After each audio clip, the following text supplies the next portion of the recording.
మన వాళ్ళు కొద్దిగా వెనక్కి జరిగితే వేరే వాళ్ళు వచ్చేటోళ్ళు వస్తారు. బాగున్నారా? బాగున్నా మేడం. ఈ princess బాధితుని madam.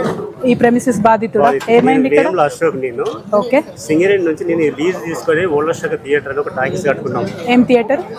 Ashoka theatre. Okay. దాని రెనోవేషన్ కోసం నేను కంపెనీలో అప్లై చేసుకున్నాను.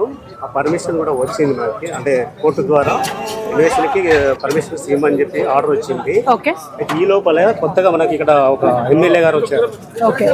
భగన్ సింగ్ రాజ్ ఠాకూర్ అని ఆయన వచ్చి ఆయన ఉనికిని చాటుకోవడం కోసం నా ఆస్తిని సర్వనాశనం చేసాడు. ఒక అర్ధరాత్రి 11:30కు ఒక 20 మంది 30 మంది జనాలతోటి ఒక 4 జేసీపీలో ఒక 20 ట్రాక్టర్లను తీసుకొచ్చి ఈ ప్రిన్సెస్ అంతా గులగొట్టించాడు. ఇదే ప్లేస్లో ఈ ప్లేస్లో నా షాప్ ఉంది, కూలర్ల షాప్. నేను ఎయిర్ కూలర్ షాప్ నడిపించుకుంటాను. ఆ షాప్ను కూడా దాంట్లో 50 లక్షల స్టాక్ ఉంటే అది కూడా పొద్దున ఎర్లీ మార్నింగ్ వచ్చేసి ఆ జేసీబీలు తీసుకొచ్చి కులగొట్టారు. థియేటరు ప్లేస్ ఇది కులగొట్టి నాకు ఏ విధమైనటువంటి సోర్స్ చూపించకుండా ఇవాళ ఊరి మీద ఆయన ఇన్లీగల్గా ఎక్కడ పడితే అక్కడ కులగొట్టి వాళ్ళందరినీ తీసుకొచ్చి ఇక్కడ పెట్టించాడు. ఇక్కడ పెట్టిస్తే నాకు బాధలేదు. సబ్జెక్ట్ మనం మాట్లాడి చెప్పాను కదా, మనం చెప్తాం మేడం చెప్పినాం.